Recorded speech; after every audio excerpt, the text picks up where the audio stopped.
السلام عليكم. طبعا يا جماعة الخير، هذا الفيديو حابب أوصله للجميع رسالة، وإن شاء الله تسمعني للأخير وتستفيد. مهما كنت بهذه الحياة يكون لك منتقدين. إذا أنت إنسان ناجح والله إن لك منتقدين، لو ما لكش منتقدين ما أنتش إنسان ناجح.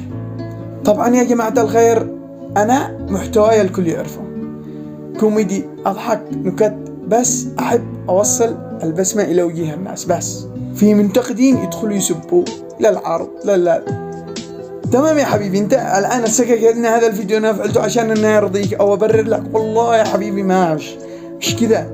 انا حابب اوصل الفكرة بس انك انت وكلامك تحت الجزمة ورب الكعبة.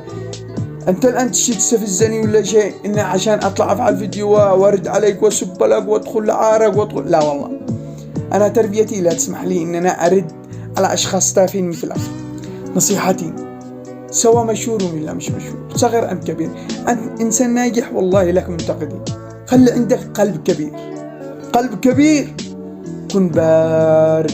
بس الان هو لما ينتقدك يفور من داخلك يتآكل، بس انت بارد ورب الكعبة ما انت داري وين الله راجم، مثل الكلب. انت بارد مرتاح هو يتحرقك.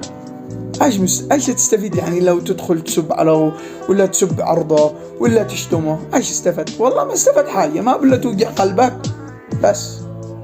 اما هو مرتاح مش معبر لك.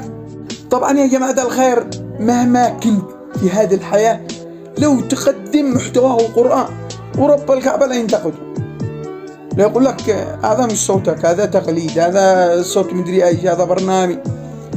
يعني بالحياه هذه لا تفكر انه ما بش منتقدين.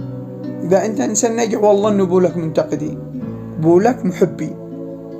طبعا انا والله لو يكونوا عندي متابعين حتى 2 هم يحبوني، وعندي 1000 يكرهوني، قسما بالله لا استمر عشان ذا الاثنين، عشان اسعد ذا الاثنين. تدروا ايش الذي يزيد يريحك ويخليك تضحك؟ انه الشخص الذي يكرهك وينتقدك يزيد يفعل لك لايكات ويزيد يتابعك. كيف ما مش داري؟ انت انسان ما تحبنيش تقدر تفعل بلوك وخلاص تخارج، بس تكرهني وتتابعني كيف؟ ما تدخلش الرأس. انا ايش اعرف؟ مهما كثر الاعداء مفكرين ان احنا هنعتزل وربي ان احنا مستمرين، ومن قرح يقرح، وبندعس على خشمكم وعلى عيونكم ونقص على هذه مثل الكابوس قدام عيونكم، وبننشر المزيد والمزيد بإذن الله. وكل الحب والاحترام لمتابعيني الذي ما يحبني.